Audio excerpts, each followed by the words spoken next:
तुम्ही याची अर्थसंकल्प मागणी केली आहे आणि काय?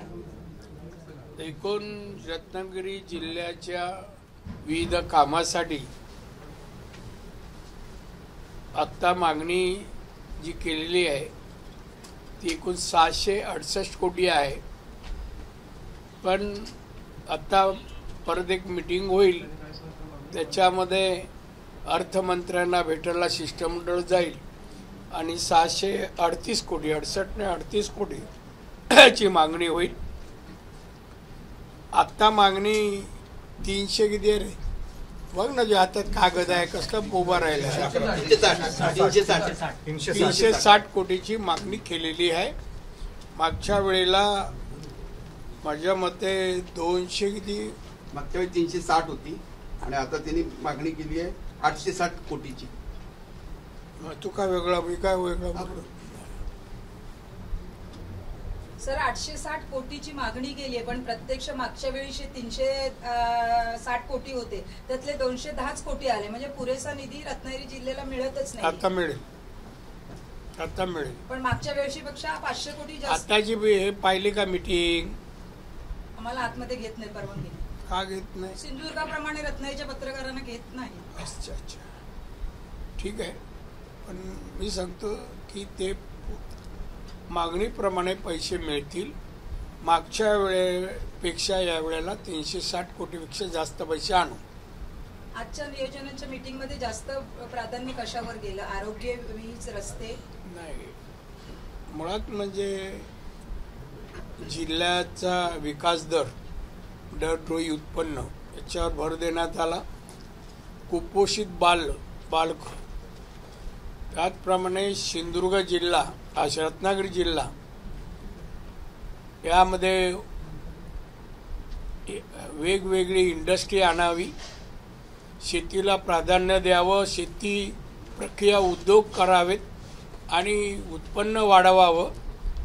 बेकारीचा प्रश्न आहे तो दूर करण्यासाठी एक सभा घेऊन एक त्याचं प्लॅनिंग करावं की कशी बेकारी घालवता येईल आणि दरडोई उत्पन्न वाढवता येईल याचा विचार करण्यासाठी आम्ही मीटिंग घेणार आहोत आणि त्याच्यामध्ये निर्णय होईल. रत्नागिरी जिल्हा परिषदेमध्ये विविध राज्याच्या केंद्राच्या योजना आहेत, त्या योजनांमध्ये अनियमित आहे.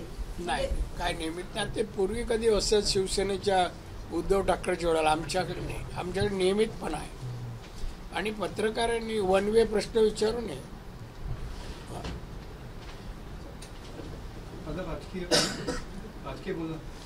बोला का तुम्ही विचारायचं, आमचं काय नाही.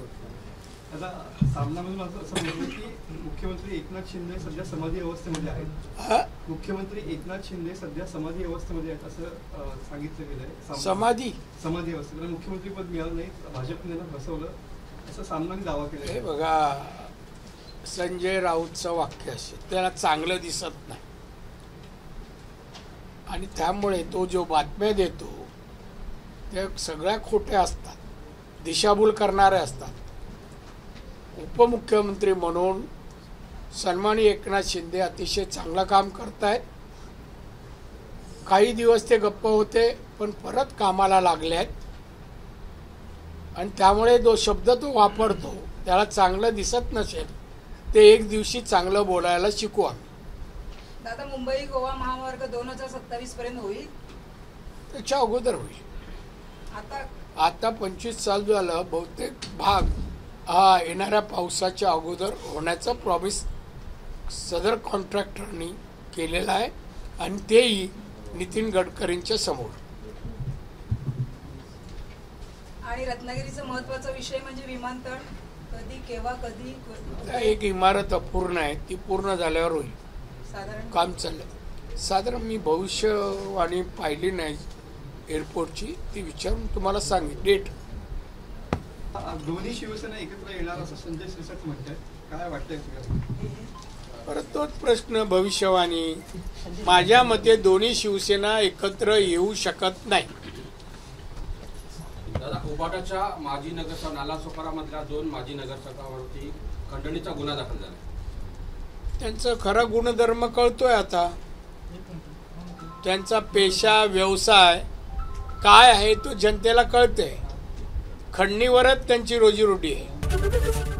एबीपी माझा, उघडा डोळे बघा नीट.